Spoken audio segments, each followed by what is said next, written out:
오늘 우리가 읽은 이 마가복음 2장에 기록되어져 있는 이 말씀은요, 크게 총 4개의 스토리로 구성이 되어져 있습니다. 우리가 마지막 절만 읽었지만 2장 전체적으로 보게 되면 크게 4개의 스토리가 들어가 있는데 각 스토리마다 내용이 진행되어지는 형식이 다 같습니다.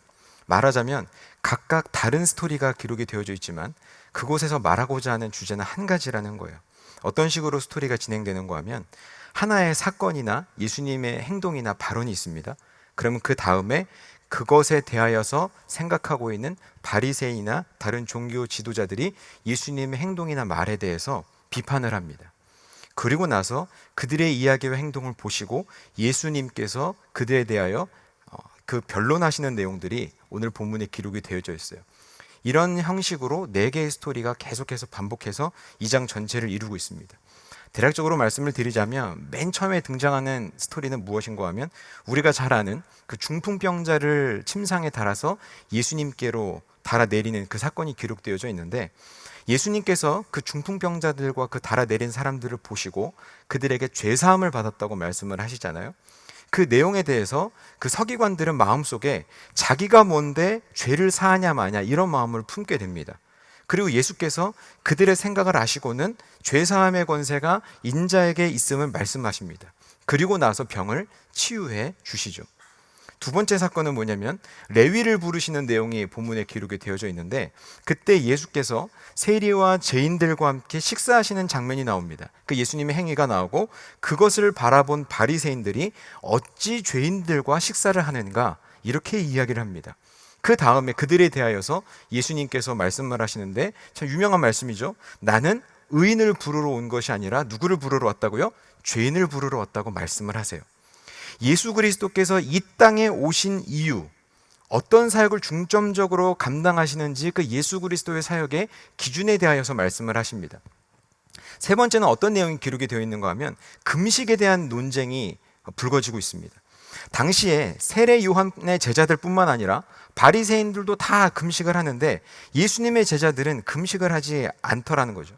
그에 대하여서 왜 당신의 제자들은 금식하지 않느냐, 이 내용에 대해서 이야기를 하고 있는데, 그때 예수께서 말씀하십니다. 본인은 신랑과 같기 때문에 나와 함께 있는 그 혼인잔치에는 금식하는 법이 없는 것처럼 내 제자들은 금식할 필요가 없고, 그러나 혹 신랑이 빼앗길 날들이 이르게 될 텐데 그때에는 금식하게 될 거라고 말씀하십니다. 그러니까 금식에 대한 바른 이해, 바른 이유, 기준에 대해서 말씀하고 있는 겁니다. 그냥 무턱대고 안 먹는 게 중요한 것이 아니라 왜 금식을 해야 되는지에 대해서도 그 기준이 예수님이라는 것을 말씀하고 계시는 겁니다. 그리고 마지막 이 4번째 사건이 이 안식일에 대한 논쟁인데요. 이 안식일에 예수의 제자들이 이삭을 자른 그 행동들에 대해서 바리새인들이 말합니다. 안식일에 해서는 안 되는 일을 했다고 이야기를 하고 있어요.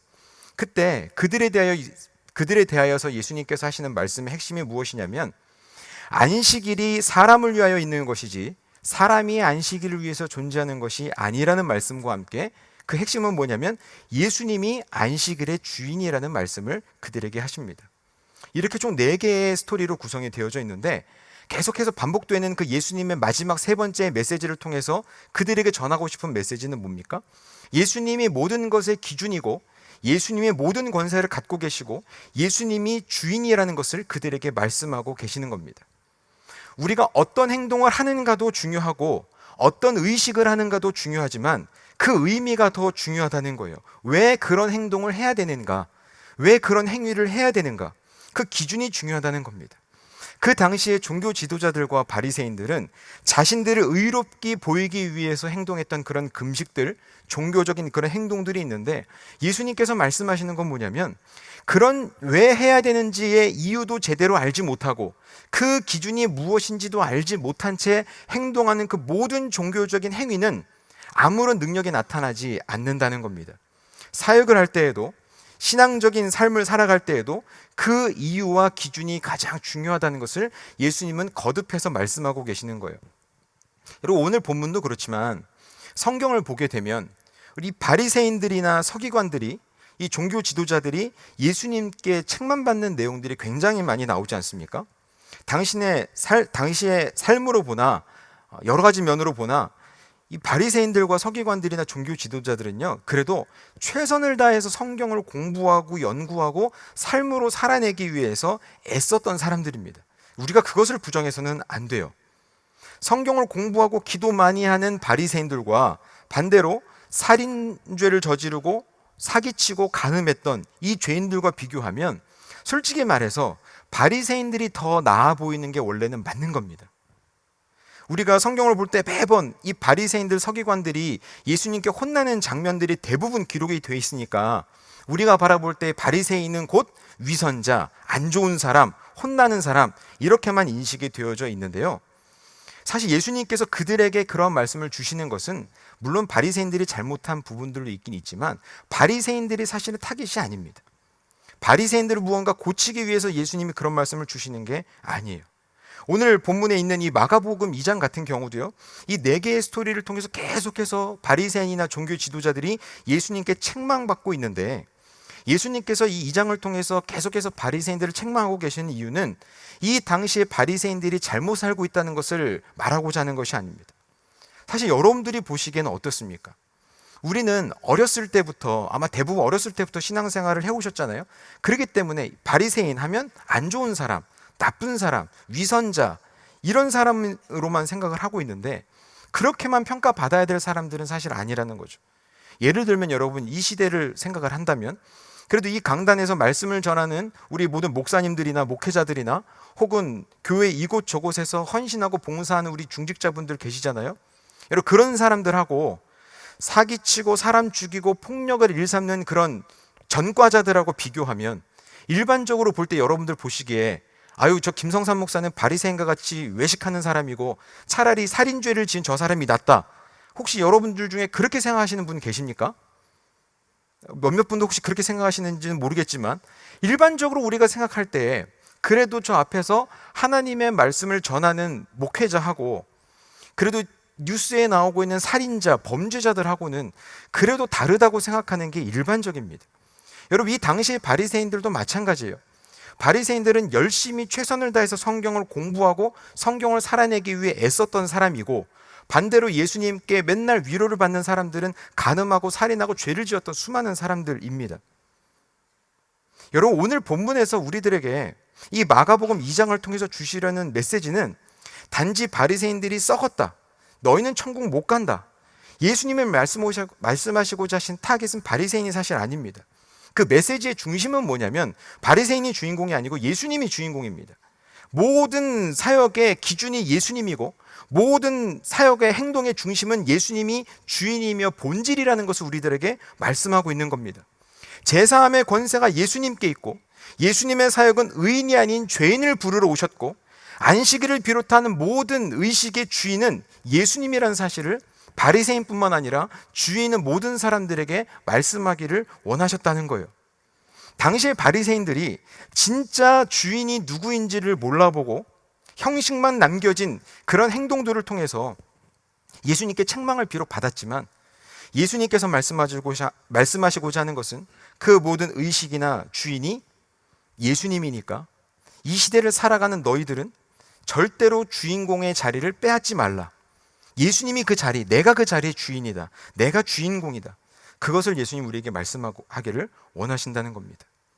여러분 우리가 누가 책망을 받는가를 볼 것이 아니라 왜 그들을 책망을 하셨는지, 그들에게 어떤 말씀을 주셨는지 우리는 여기에 주목을 해야 됩니다. 모든 공동체와 그 공동체의 선택과 기준의 주인은 예수님이 되어야만 하며 그 주인이신 예수님의 자리를 뺏지 말고 온전하게 예수님의 말씀대로 살아가야 된다는 것을 말씀하고 있습니다.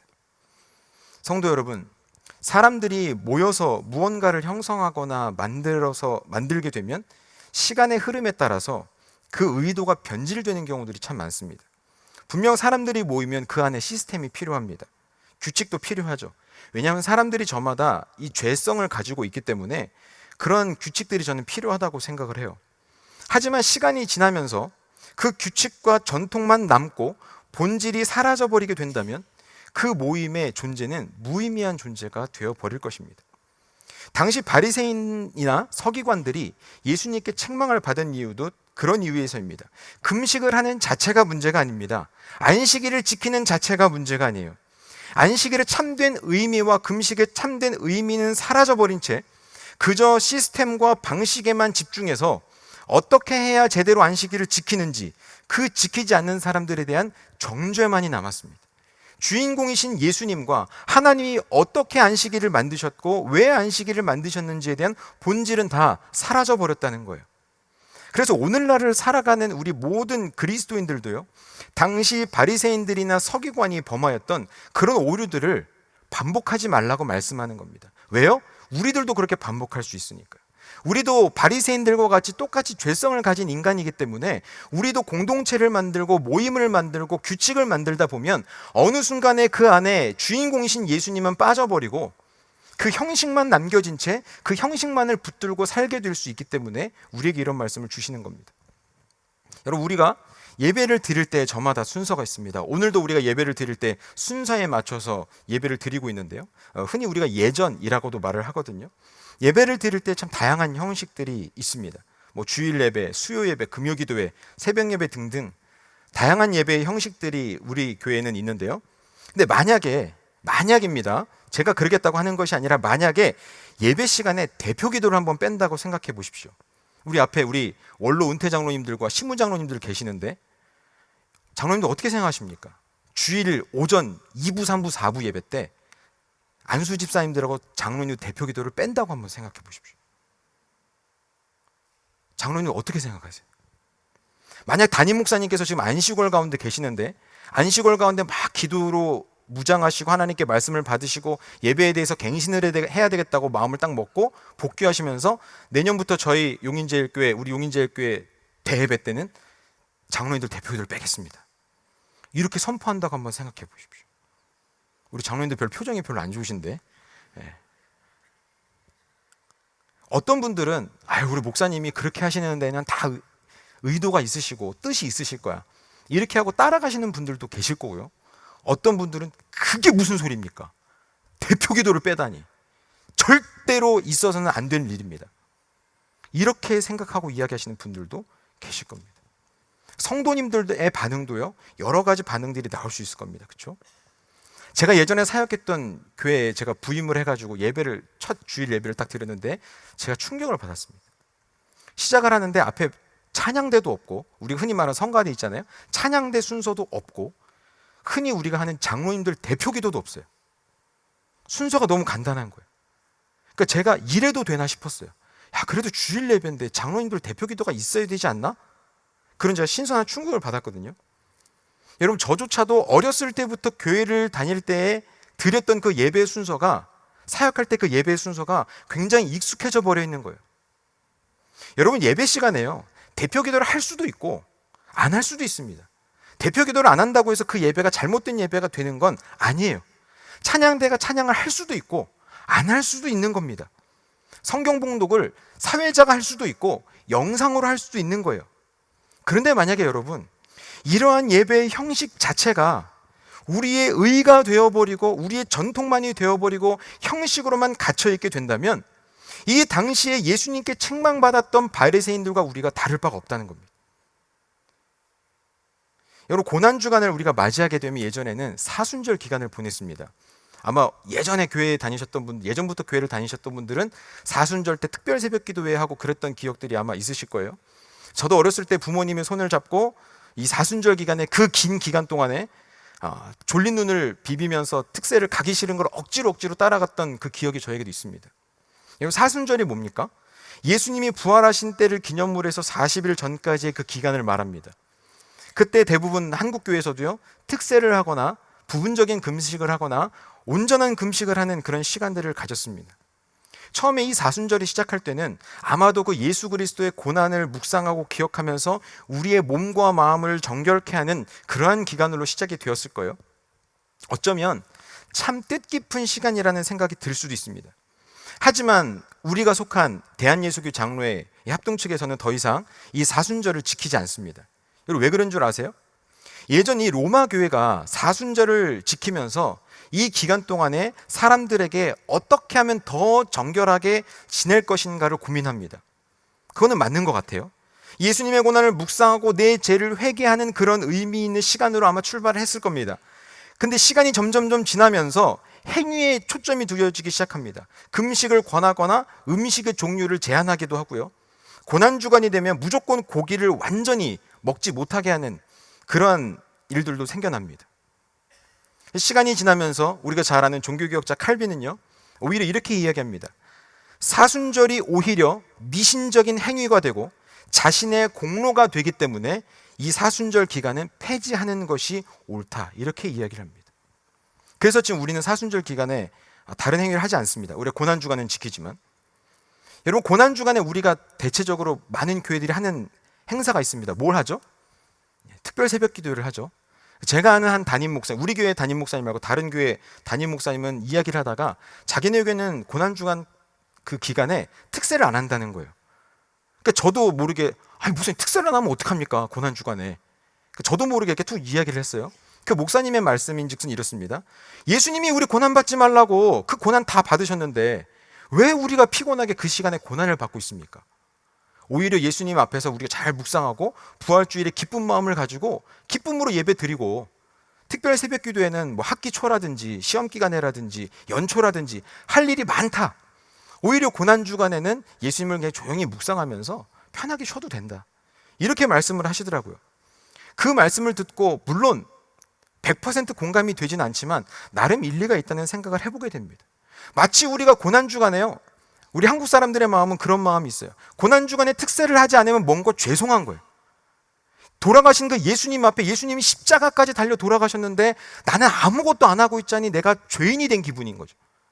아니 여러분, 우리가 이미 죄인이기 때문에 예수님의 고난을 받으신 것이지, 여러분 고난주간에 우리가 아무것도 안 한다고 해서 죄인이 되는 게 아닙니다.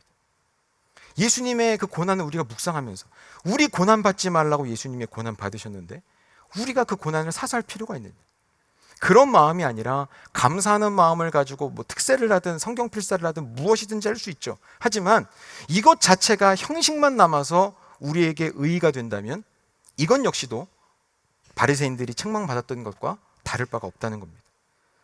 이 자리에 계신 우리 모든 성도 여러분, 그래서 우리는요 늘 개혁해야 합니다. 분명 우리가 하나님께 예배하고 그리스도인으로서의 바른 삶을 살기 위해 노력할 뿐만 아니라, 사람들이 모이는 공동체라면 때때로 이를 위한 시스템을 만들고 형식들도 필요를 해요. 저는 개인적으로 교회에 있어서 행정이나 시스템이 매우 중요하다고 생각하는 사람입니다.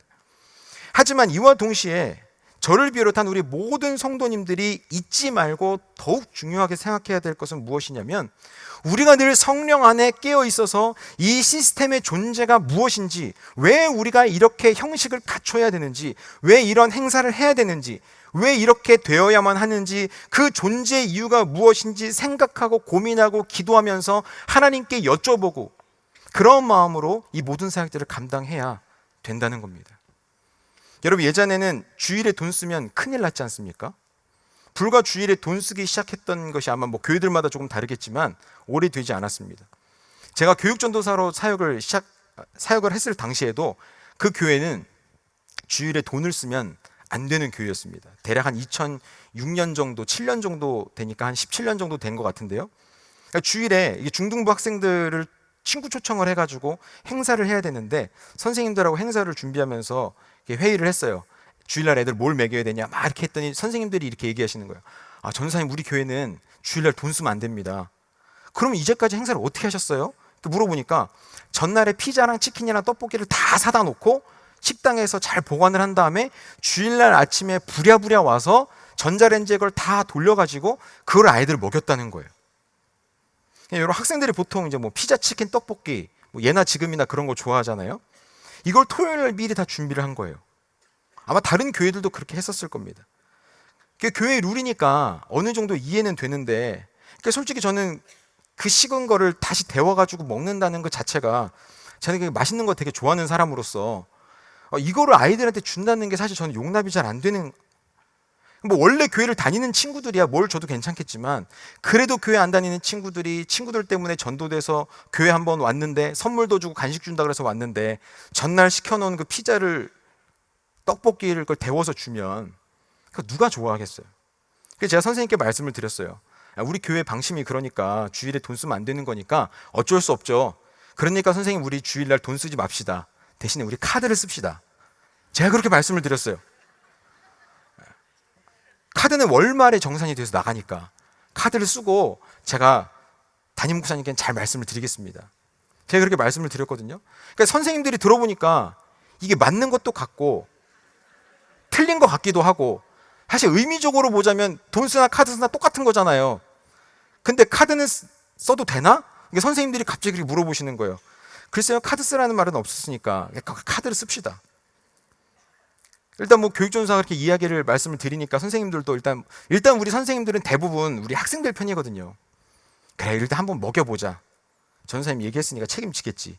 이렇게 해서 미리 주문을 해놓고 주일날 와가지고 피자랑 치킨이랑 떡볶이랑 떡꼬치랑 이런 거를 이제 먹이는 겁니다. 따뜻한 게 와가지고 시간도 참 맞춰가지고 아이들이 맛있게 먹고 재밌게 놀다가 행사를 은혜롭게 잘 마치고 갔습니다. 전도 축제가 끝나고 어떻게 됐을까요? 주일 저녁 예배가 다 끝나고 모든 주일학교 교육자들이 다 집합에 걸렸습니다. 그 당시에 담임 목사님께서, 지금은 은퇴하셨는데요, 엄청나게 보수적이시고 엄하신 분이세요. 그래서 한 예로 이분이 성도들하고 해수욕장을 가실 때에도 대부분 뭐 반바지나 이런 거 입고 갈 수도 있잖아요, 슬리퍼. 이분은 풀 정장을 입고 성경책을 끼고 해수욕장을 가시는 분이에요. 이런 분이 저 같은 교육전도사를 보고 얼마나 쇼크를 받으셨겠어요. 예배가 다 끝나고 전체 교육자가 집합을 한 다음에 이야기를 하십니다. 근데 말씀이 많으신 분이 아니시기 때문에 딱 한마디를 하고 가셨습니다. 다음에 시킬 때 정문으로 오지 말고 옆문으로 들어오라고 하세요. 이렇게 하고 나가셨어요. 굉장히 엄하신 듯 하면서도 스윗한 목소리로 그렇게 남기고 가셨습니다. 그러니까 이 담임 목사님도 오래전부터 보수적인 신앙생활을 해오면서 주일날 돈 쓰면 안 된다는 게 우리 교회의 철칙인데, 사실 교육전도사 이야기를 듣고 하는 이야기를 보니까 그래도 교회 오겠다고 그 애들이 막 와서 노는데 식은 음식 먹이고 그런 게 사실 담임 목사님도 나중에 얘기를 들어보니까 내심 마음에 걸리긴 걸리셨던 거죠. 그런데 어쨌든 주일날 음식을 가지고 와서 했는데 성도들 보기에는 조금 그럴 수 있으니까 옆문으로 들어와서 먹여라. 그 다음부터 중등부를 비롯한 유년부, 초등부, 유치부, 고등부 너나 할 것 없이 주일날 옆문으로 음식을 사다가 아이들에게 맛있게 잘 먹였어요. 여러분, 우리가 주일날 돈 쓰지 말아야 되는 이유가, 그 의미가 어디에서부터 왔을까요? 여러분, 개개인의 유익이나 쾌락이나 이런 부분들을 절제하고 하나님 앞에 온전하게 예배하라는 데에 그 의의가 있는 겁니다. 만약에 주일날 돈 쓰지 않는데 예배도 제대로 드리지 않고 예배 시간에 계속 딴짓하고 있다가 집에 돌아간다고 한다면 여러분, 그것이 무슨 의미가 있을까요? 그래서 예전에는 그런 논란도 있었죠. 교회 올 때 버스를 타도 되냐? 타면 안 되냐? 왜냐하면 버스 타면 돈을 내야 되니까. 오히려 자가용 있는 사람들은 어때요? 미리 기름을 넣어놓으면 되니까 자가용은 타고 와도 돼요. 근데 버스를 타고 오시는 분들은 미리 요금을 내놓을 수는 없으니까 주일날 내고 와야 되는데 이것을 돈 쓰는 거니까 해도 되냐 말아야 되냐. 이거 가지고도 한참 논란이 있었던 적이 있습니다. 여러분, 우리가 돈을 쓰면 안 된다는 그 행위 자체에 우리가 초점을 둬서는 안 되고, 왜 그런 전통들을 신앙의 선배들이 가졌는지, 우리가 주일을 어떤 마음으로 보내야 되는지, 그런 마음을 가지고 우리가 살아가야 되지 않을까요? 그런 행위를 우리가 본다면 예수님께서도 뭐라고 말씀하시겠습니까? 여러분, 저는 또 그렇습니다. 주일에 예전에 제가 어른들 제자훈련을 하는데 주일에 돈 쓰는 문제 가지고 한번 왈가왈부를 한 적이 있거든요. 저 오히려 그렇게 말씀을 드렸어요. 우리 성도님들께 주일날 온전하게 예배를 다 드리고 저녁 시간에는, 오후 시간에 같은 경우는 가족 모임 하셔서 외식도 하시고 배달 음식도 시켜 드시라고요. 왜 그래요? 여러분, 현대를 살아가는 우리 모두들은요, 사실 가족들이 모여서 밥 한 끼 먹기가 쉽지 않습니다. 저도 주일부터 월요일까지 이 7일간의 삶을 보면 저랑 아내랑 아들, 딸 4명 모여서 밥 먹는 횟수가 일주일에 한 번이 채 되지 않아요. 그러니까 현대를 살아가는 우리 모두가 가족끼리 모여서 밥 한 끼 먹는 게 쉽지 않습니다. 그런데 주일날 감히, 거룩한 주일날 외식을 하고 밥을 시켜 먹는다? 오히려 저는 그러라고 말씀을 드려요. 특히 여성분들이 밥하고 뭐하고 설거지하느라고 얼마나 바쁘고 힘듭니까? 자녀들하고 얘기할 시간조차 없잖아요. 차라리 그러지 마시고 자녀들과의 이야기와 남편과의 소통을 위해서 외식도 하시고 집에서 음식도 시켜 드시면서 차라리 설거지할 시간에 자녀들과 말 한마디라도 더 하시라고 저는 그렇게 말씀을 드려요. 사랑하는 성도 여러분, 우리가 살아가는 이 세상은요, 변합니다. 계속해서 변하고 있어요. 물론 그렇다고 해서 우리가 무턱대고 세상을 쫓아가서는 절대 안 됩니다. 그러나 반대로 이 변화하는 세상 속에서 형식만 남거나 신앙적 행위가 우리의 의가 되어버린다면 그것은 더더욱 안 될 말입니다. 이 변화하는 세상 속에서 그래서 우리는요, 늘 깨어있고 말씀을 붙들어야 합니다. 얼마만큼 우리가 변화가 되어야 되고 얼마만큼 우리가 세상을 우리가 포용할 수 있는지 깨어서 연구하고 노력해야 된다는 거예요. 여러분, 예수님은 변치 않으시죠? 그 기준이라는 것은 변하지 않습니다. 예수 그리스도를 믿어야만 천국에 갈 수 있다는 그 진리는 변하지 않아요. 하지만 그 예수 그리스도를 전하는 방식은 달라질 수 있고 다양해질 수 있고 변화되고 발전해야 된다는 거예요.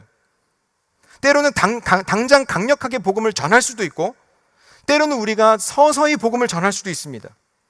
여러분, 우리가 늘 생각해야 될 것은 어떤 행동을 하느냐가 아니고 무엇이 진정으로 예수 그리스도께서 우리에게 원하시는 의미인가를 생각하고 고민하면서 나아가야 된다는 겁니다.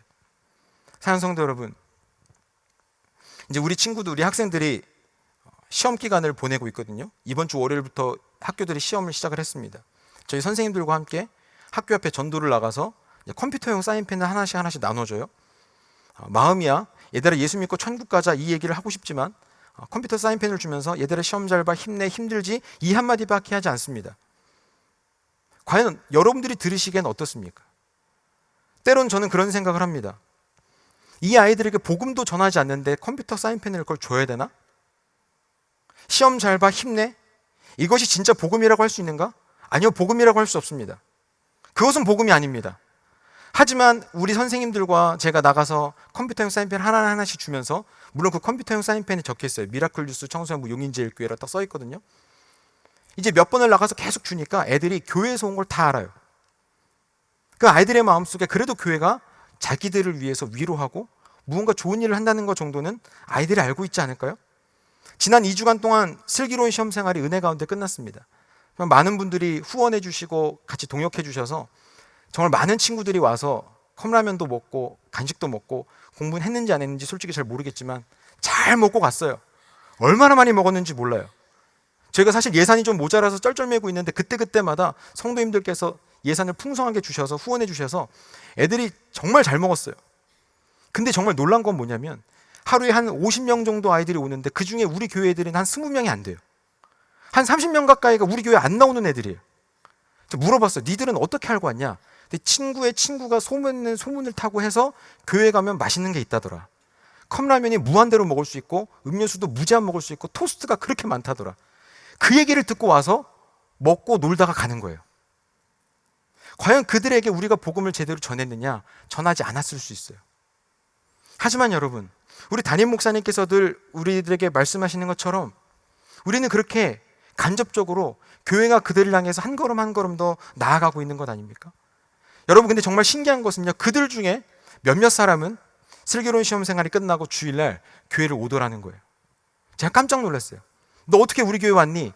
사실 제가 코로나 전까지는 교회를 다녔는데 저쪽 서희 스타일스로 이사 간 다음에 교회를 안 나오다가 그냥 친구 따라서 한번 와봤어요. 저는 직접 그 친구한테 꼭 교회 나와야 된다, 교회 안 나오면 먹은 거 다 뱉어내, 저는 이런 얘기도 하지 않았어요. 솔직히 마음은 좀 그런 마음이 있었어요.